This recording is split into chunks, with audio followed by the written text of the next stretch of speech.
وعلیکم السلام ورحمۃ اللہ وبرکاتہ۔ بسم اللہ الرحمن الرحیم، الحمد للہ رب العالمین، الصلاۃ والسلام علی رسولہ الامین الی یوم الدین۔ محترم امیر جماعت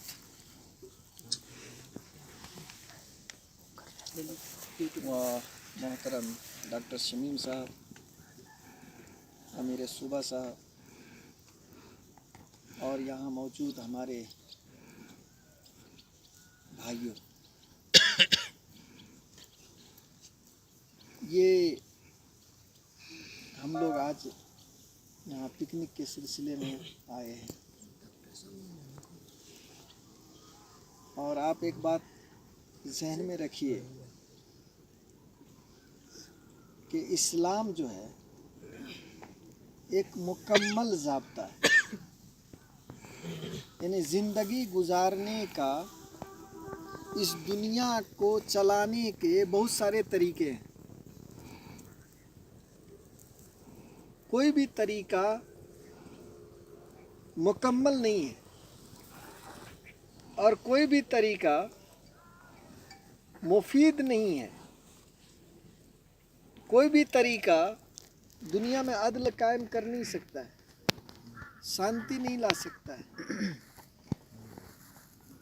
لیکن اسلام چونکہ اللہ کا دیا ہوا قانون ہے، ضابطۂ حیات ہے، اس لیے اس میں یہ ساری صلاحیتیں موجود ہیں۔ یہ بات میں نے کیوں کہی کہ جب دھرم کی باتیں آتی ہے تو آدمی کے اندر کچھ ایسی چیزیں آتی ہے، یعنی بہت ہی محدود دائرہ، بڑی سنجیدگی، سیلفشنس، یعنی عبادت بھی کریں گے، مطلب پوجا کرے گا کس لیے؟ ہم کو پنیہ مل جائے، ہمارا پاپ سماپت ہو جائے، ہم کو یہ ہو جائے، ہم مطلب کوئی ایک سیلفش آدمی اپنے لیے کر رہا ہے، اور اس کا سماج سے کو فائدہ نہیں بلکہ اکثر اوقات میں نقصان ہی پہنچ رہا ہے کہ نہیں؟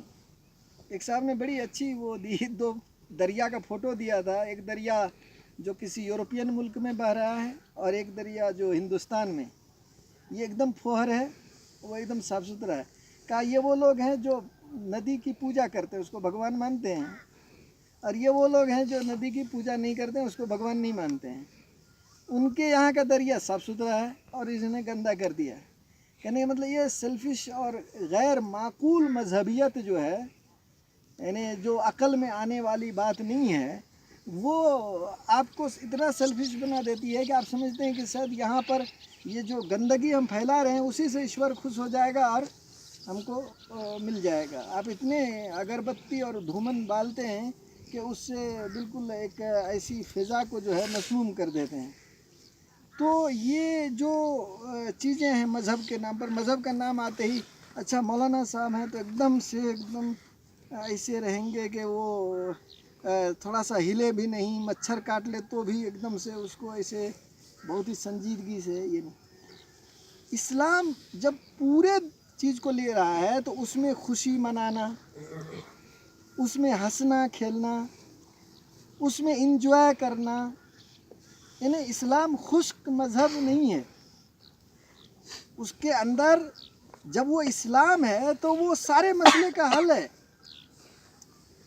تو اس میں ہنسی مذاق بھی ہوگا، اس میں خوشی بھی منائی جائے گی، اور وہ ساری چیزیں عبادت میں شمار ہوگی، ہے کہ نہیں؟ لیکن دو چیزوں میں دھیان اگر دیں تو سب چیز عبادت ہو جائے گی۔ آپ کا ہنسنا، بولنا، مطلب تفریح کرنا، یہ ساری چیزیں بھی عبادت میں شامل ہو جائیں گی اگر دو چیزوں کو اس میں رکھ لیں۔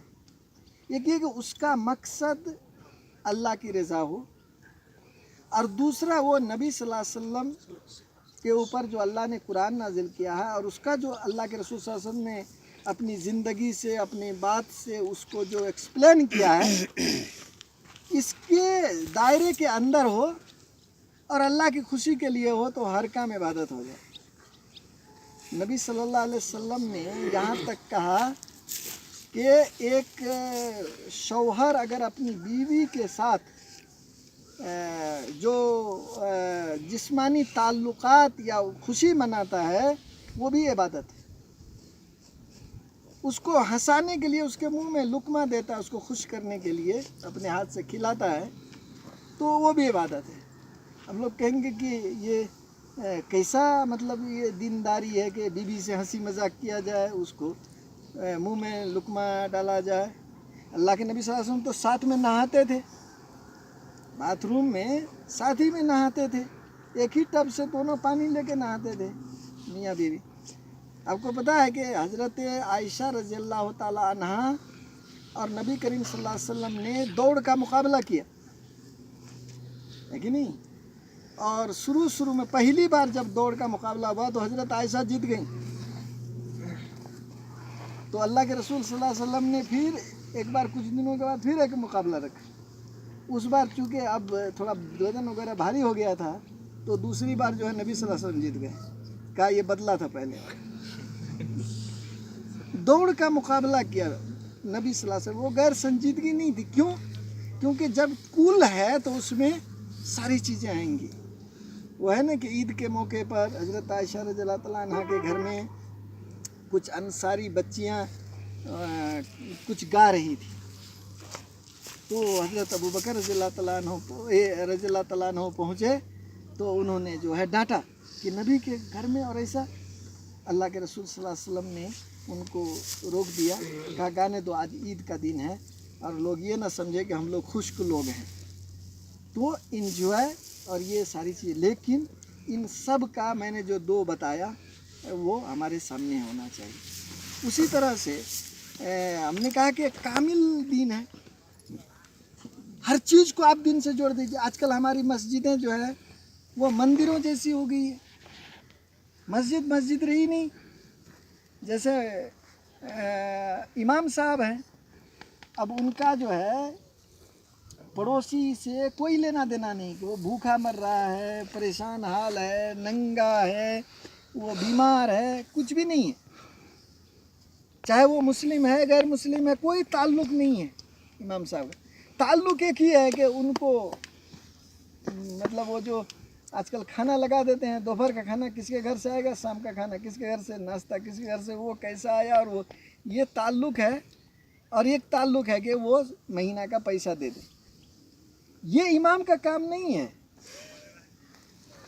اور اسی لیے امام صاحب جو ہے اس انداز سے رہیں گے کہ جو آدمی وہاں کا مطلب متولی ہے، اگر شام میں جانے لگا تو بازار سے سبزی لیتے آئیے گا، تو یہ تیل لیتے آئیے گا، اور اگر کسی امام نے تھوڑا سا اپنا وہ کسی وجہ سے مجبوری سے نہیں کیا تو اب یہ امام رکھنے کے لائق نہیں ہے، دوسرے دن اس کی چھٹی ہوگی۔ امام تو مسجد تو ایک اسٹیٹ ہے، اور اس مسجد کا امام وہاں کا گویا کہ سب سے بڑا آدمی ہے، وہ اس کا پریسیڈنٹ ہے، اور جب وہ امام پریسیڈنٹ ہے تو وہ ارد گرد اور مسجد کے نظام میں پورا عمل دخل رکھتا ہے۔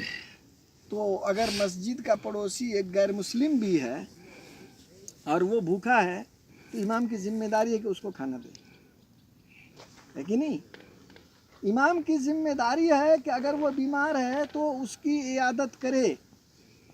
امام کی ذمہ داری ہے کہ وہ اگر اس کے بال بچے کی شادی بیاہ کا مسئلہ پیدا ہو رہا تو اس کو حل کرنے میں ان کی مدد کرے، اور لوگ ان کو اسی احترام کے ساتھ دیکھیں۔ یہ اس امام صاحب کی ذمہ داری ہے۔ اس لحاظ سے اگر وہ مسجد کا نظم چلائیں گے تو آپ بتائیے تو اسلام کا کون سا میسج جائے گا، اور ابھی ہمارا کون سا میسج جاتا ہے، ہم کون سا میسج دیتے ہیں؟ میں کہتا ہوں کہ اس معاملے میں کم ہی ہوگا، صرف موضوع سے مطابقت نہ ملے تبھی ایسا ہوتا ہوگا کہ ہم لوگوں کی تقریر میں یہ واقعہ نہ آئے کہ اللہ کے نبی صلی اللہ علیہ وسلم نے کیا کہتے ہیں کہ ایک بوڑھی تھی جو آپ صلی اللہ علیہ وسلم کے اوپر کوڑا کرکٹ ڈالتی تھی گھر کا، اور جب ایک دو دن نہیں ڈالا تو نبی صلی اللہ علیہ وسلم کو تشویش ہو گئی کہ کیا ہوا ہے، تو پتہ لگایا تو معلوم ہے بیمار ہے، تو نبی صلی اللہ علیہ وسلم اس کی عیادت کے لیے پہنچ گئے۔ وہ بوڑھی کون تھی؟ مسلمان تھی؟ غیر مسلم تھی، اور غیر مسلم ہی نہیں تھی، پکی ہٹی دشمن تھی۔ ہے کہ نہیں. آپ صلی اللہ علیہ وسلم کو تکلیف پہنچانے میں کوئی کمی نہیں رکھا تھا, اور اس عورت کو وہ کرنے. ہم جب یہ بولتے ہیں تو تھوڑا سا یہاں اندر سے آواز آنے لگتی ہے کہ کیا تم نے کبھی کسی کی مدد اس طرح کی؟ اگر تم کو گالی دیا تھا, اس کے بعد وہ آدمی اگر بیمار ہو گیا یا ضرورت مند ہو گیا, کوئی حالات پیدا ہوئے, تو تم گئے اس کے پاس, یہاں سے پوچھنے لگتا ہے کہ نہیں.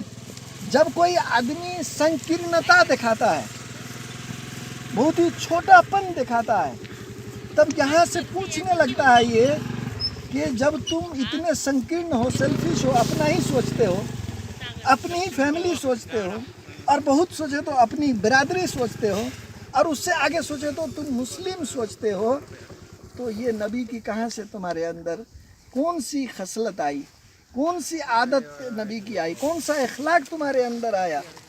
کہاں ہے وہ اخلاق جو سب کے لیے برابر ہو, جو ایک غیر مسلم کو بھی, ایک گالی دینے والے کو بھی جا کر کے تم اگر مدد کر سکو بلا کسی اس کے کسی کوئی تمہاری غرض نہ ہو, بے غرض ہو کر کے تم ان کی مدد کر سکو, وہ اخلاق تمہارے اندر کہاں سے آیا, کب آیا؟ تو میرے عزیز بھائیوں, میں جو یہ کہہ رہا تھا کہ جو یہ پکنک میں آئے ہیں آپ, تو یہ پکنک بھی ایک عبادت ہو جائے گی اور ہوگی اگر آپ اور ہماری جو ہے نیت اس میں انجوائے کے ساتھ انجوائے کرنے کی ہو, لیکن اس لیے کہ ہم یہاں پر آ کر کے اللہ کی یہ جو قدرت ہے اس کا نظارہ دیکھیں گے اور اس پر غور کریں گے, ہے کہ نہیں. سب سے زیادہ آپ جانتے ہیں کہ اسلام آنے سے پہلے ہندو قوم یہ سمندر میں سفر نہیں کرتی تھی, کیونکہ وہ اس کو بھگوان اور بہت محیب چیز سمجھتی تھی, تو اس کا راستہ بند تھا. غیر عیسائیوں میں کیا تھا کہ اگر کوئی آدمی تحقیق کی, جستجو کی, سائنٹیفک جو اس کی بات کرتا تھا, تو اس کو بے دین کہہ دیا جاتا تھا اور اس کو پھانسی دے دی جاتی تھی, اس کو کیا کہتے ہیں کہ زہر پلا دیا جاتا تھا, یعنی مار دیا جاتا تھا کہ وہ آدمی دیندار نہیں. یہ اسلام ہے جس نے آ کر کے لوگوں کو کہا کہ نہیں, تمہیں سائنسی تحقیق کرنی ہے. کہا کہ کیا یہ جو پہاڑ ہیں اس پر غور نہیں کرتے, ہے کہ نہیں. تو پھر پہاڑ کے بارے میں بتایا کہ اللہ تعالیٰ نے پہاڑ کو زمین میں گاڑ دیا ہے, اور ابھی جب تحقیق آئی ہے تو معلوم ہوا, اور کس طرح گاڑا ہے, جیسے کھوٹی وہ جو لگاتے ہیں نا خیمہ وغیرہ, اس میں جو کھوٹی گاڑتے ہیں اسی طرح سے گاڑا ہے. اب کھوٹی جو گاڑتے ہیں تو کیسے گاڑتے ہیں, جتنی کھوٹی اوپر رہتی ہے اس سے زیادہ نیچے رہتی ہے کہ نہیں. اور ابھی کی تحقیق یہ بتاتی ہے کہ پہاڑ جتنا اوپر نظر آتا ہے اس سے زیادہ نیچے ہوتا ہے, اور یہ زمین کو سنتولن کے لیے اللہ تعالیٰ نے بنا دیا, ہے کہ نہیں. اس پر غور کرنے کے لیے کس نے ابھارا؟ قرآن نے. اپنے اوپر غور کرنا, پیدائش پر غور کرنا, کس چیز سے پیدا ہوئے اس پر غور کرنا, جسم کے ایک ایک انگ پر غور کرنا. یہ کس نے بتایا؟ اسلام نے. اور اسی لیے یہ سارا کام ایک مسلمان کی یا اسلام کی ضرورت ہے. لیکن آج ہم کہاں پر ہیں؟ آج دین کا اور دینی تعلیم کا کنسیپٹ بدل دیا گیا ہے کہ نہیں دیا گیا ہے. ہم کچھ چیزیں, یعنی ہم کہتے ہیں دینی تعلیم, جو لوگ دینی تعلیم پڑھ کر کے آتے ہیں وہ کتنا سا دین پڑھ کے آتے ہیں. اگر مان لیجئے کہ وہ 10 کلاس تک چھوڑ دیے ہیں تو بیچارہ زیادہ سے زیادہ کتنا اردو پڑھنا جانتے ہوں گے, عربی نہیں سمجھتے ہوں گے, اتنا ہی نہ ہوگا. اور وہ مولوی صاحب ہو گئے, مان لیجیے ایک آدمی فضیلت ہی کر کے آیا جس کو خالص دینی کہتے ہیں, وہ دین کا کون سا حصہ پڑھ کے آیا, کتنا پڑھ کے آیا, ہے کہ نہیں. تو یہ جو دینی دنیاوی کی تقسیم کر کے 2 حصوں میں بانٹ دیا گیا ہے, یہ نہیں ہے. دین حلال سب کے لیے حلال ہے, حرام سب کے لیے حرام ہے, اور دین کا سسٹم سب مل کر کے چلائیں گے. کوئی یہ سسٹم میں